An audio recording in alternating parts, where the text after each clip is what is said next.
Hi guys, welcome to my YouTube channel. Welcome to Simple Politics. My name is Zizipolo Pelwana.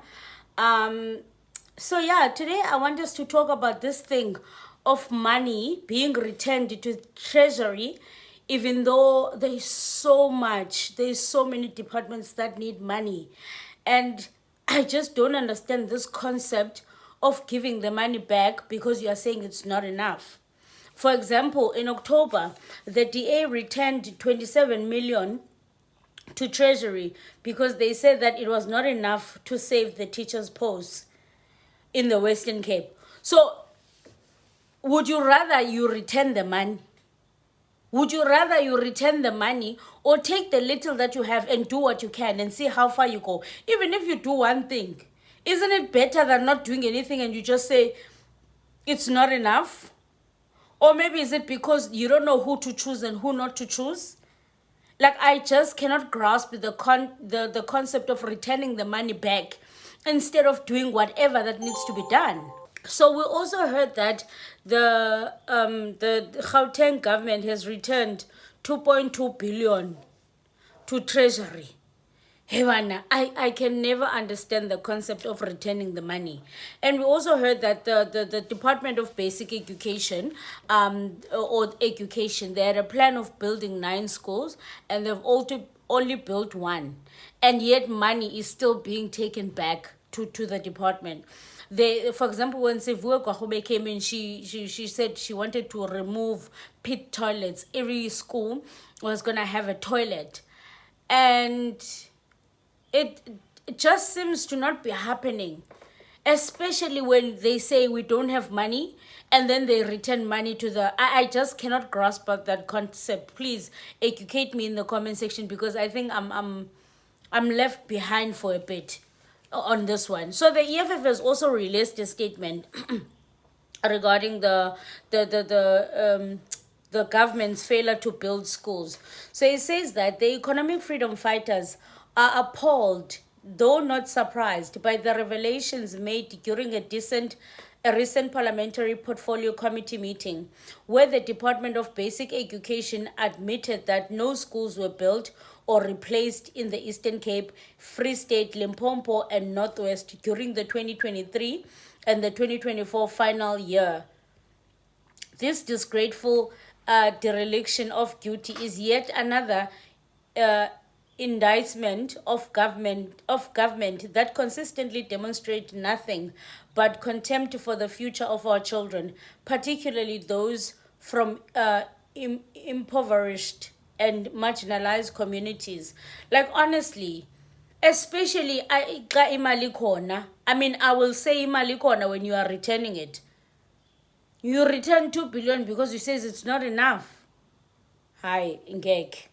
The Eastern Cape, despite receiving 1.8 billion for school infrastructure, imagine 1.8 billion for school infrastructure, spent only 70% of its budget. Why would you not even finish your budget?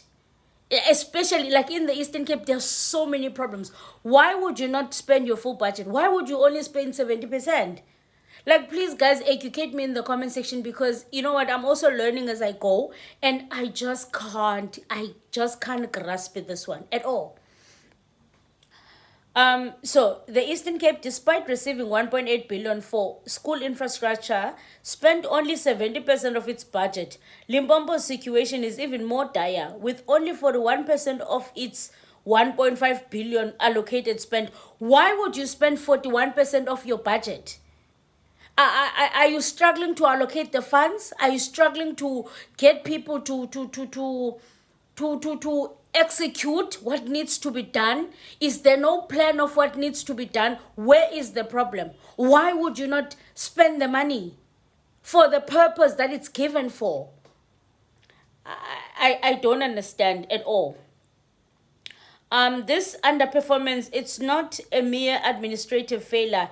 It is a calculated act of neglect and leaves children in overcrowded classrooms without adequate facilities and trapped in a cycle of poverty. This shocking inaction stands in stark contrast to the decade ago when in 2014 to 2015 financial year, the Department of Basic Education completed 32 schools in the Eastern Cape, 24 in Gauteng, 19 in Mpumalanga, 12 in KwaZulu-Natal. That is a lot. So it's a pity now. I want to check who was the Minister of Basic Education 2014-2015, because if they managed to complete 32 schools in the Eastern Cape, 24 in Gauteng, 19 in Mpumalanga, 12 in KwaZulu-Natal, 13 in Limpopo, that is amazing work. The decline is a clear indication of the ANC government regression, exactly, and its deepening incompetence. How is it possible that in 2023, with greater resources and technological advancements, fewer schools are being built than 10 years ago? Exactly. The EFF also notes that government's continued failure to eradicate pit latrines, which is pit toilets, with over 3.9 still in uses across South African schools, despite the repeated promises, which is she's been promising that. Even before she swore her oath, she promised that she was going to remove pit toilets. She promised that. That was the only ticket.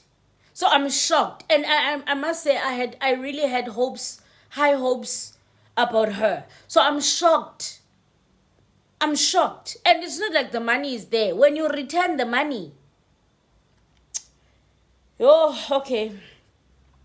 Despite the repeated promises and initiatives such as Sanitation Appropriate for Education initiative launched in 2018, the ANC government has failed to address even the most basic sanitation needs. Adequate budgets have been allocated year after year to eradicate these pits. Okay, maybe you're gonna say Siviwe just arrived, but what is her plan? Because it's not like she's putting any action. Yet the ANC government has squandered these funds. This is not just incompetence, it is a crime against the children of this nation. The persistent presence of pit latrines is a clear indicator of the government's disdain for the lives and dignity of black children, especially those in the rural areas. The department's excuse of budget cuts is an insult to every child who continues to learn in overcrowded, dilapidated classrooms with pit latrines that pose a daily threat to the safety and dignity. In fact, the DA-led Department of Basic Education spent a staggering 3.6 billion printing matric exam papers using private service providers. Imagine that. And exactly, guys, these pit toilet problems, it's not just like petty problems. People die. Like, people really die from pit toilets. And I know this from the Eastern Cape. So it's actually a threat to a life of someone, of kids. Okay, as I continue with the statement, it said that, in fact, the DA-led Department of Basic Education spent a staggering of 3.6 billion. Imagine spending 3.6 billion. 3.6 billion. 3.6 billion printing matric exam papers using private service providers. This is a stark contrast to the less than 1 billion it cost the government when using existing state printing infrastructure the previous year. This gross misuse of funds facilitated by the DA is a blatant act of corruption aimed at enriching their own business partner. This is so true. You cannot spend 3.6 billion to print. That is a lot, especially when you can print cheaper. The DA's reckless spending 2.6 billion more on printing matric exam solely to the benefit of their private interest exposes their utter disregard for the African child. Just like the ANC, the DA has no intention of eradicating pit toilets, building enough schools, ending overcrowded classrooms, which is what Siviwe promised, or replacing mud schools. Under the so-called government of national unity, they continue the ANC legacy of neglect. Exactly.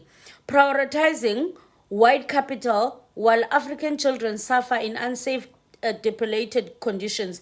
The EFF reiterates that the fight for quality education is a fight for economic freedom and social justice. We refuse to accept the reality where our children are condemned to inferior learning conditions while billionaires are squandered or underspent. We demand immediate accountability from the Department of Basic Education and the end to the institutionalized neglect of our children. The EFF stands with the children of South Africa, and we will continue to fight tirelessly to ensure that every child has access to quality education, safe learning environments, and all dignity as they deserve. I really expected more from Sivu. I thought she would come in, and as she come in, she does the best. I even remember Musi Maimane when they put her as the minister. Musi was very excited, saying, "Oh my God, I'm so glad they put a young person. Sivu is definitely gonna get in there, make a difference." But for some reason, I don't know Ukuti where they're lacking or what's the problem. And these are the problems that she identified even before resuming her role. So she knows what the problems are. Why?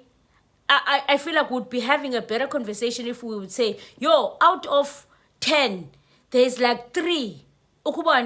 Like there's just no action. And the GNU was supposed to be the best option ever. And at this point, I don't think the GNU is doing anything. The GNU is just walking in the steps of the ANC.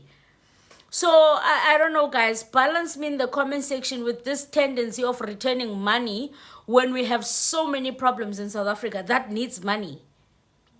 Why is the money being returned to Treasury? What's happening?